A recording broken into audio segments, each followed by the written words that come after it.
Sa laing balita, Mayor Nestor Archival nagtinguha nga ma-redevelop ang Boy Scouts of the Philippines, Capitol Hills. Iba na ba na mo gasto mo kabat og 400 to 500 millions pesos.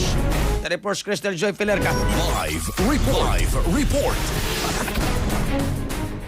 Gitinguha ni Mayor Nestor Archival nga i-redevelop ang 20 ka hektarya nga Boy Scouts of the Philippines kon BSP Capitol Hills property aron kini nga mabuhi pagbalik. Kinitungod kinakita niya ang sitwasyon niini nga nangadaot na ang mga building. Nipasalig si Archival ngadto sa BSP nga posibleng makahatag og gamayng financial assistance ang syudad para sa paghimuon nga rehabilitation.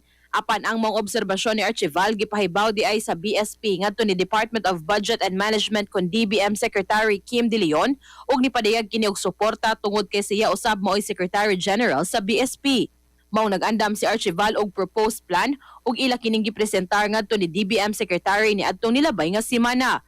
Iprioridad sa mga proyekto mao ang pagpakural sa tibok property ug ang pagpatukod sa Jamboree Hall ug gibanabanang mokabat sa 400 ngadto sa 500 milyones pesos ang magasto. Guba naman to tanan. Guba naman. So for build yung bago? Build yun ng bago. But the same area as to ang Jamboree Hall. Mao na gyapon to kay ang Jamboree Hall ako mangguna na dito ang stage. Yan na dito ang grounds asa maghimog activity. Yan na atong area. Ang swimming pool napabuhi pa, walay tubig. Ang sasaan ng importante ang coral fence pa para nagkano kay mga tao musud, ang mga trees pumutlon.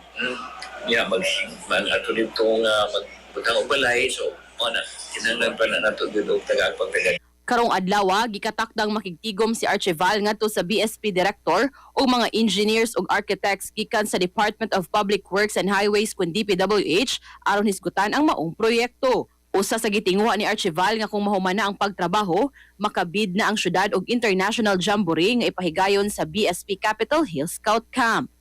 Para sa atong mga katropa nga gustong palig-uno ng immune system, malikayan ng ubo, hilan at labad sa ulo ug di makahilab sa tiyan, ang Santhone Vitamin C, the Alkaline Vitamin C mao'y haom alang kanato mga katropa. Alang sa nagkaiusang Pilipino para sa Pilipinas, kininyong katropa Crystal Joy Filerca, XFM News. XFM report. Santhone Plus Gold, mapalit sa mga butika sa inyong lugar.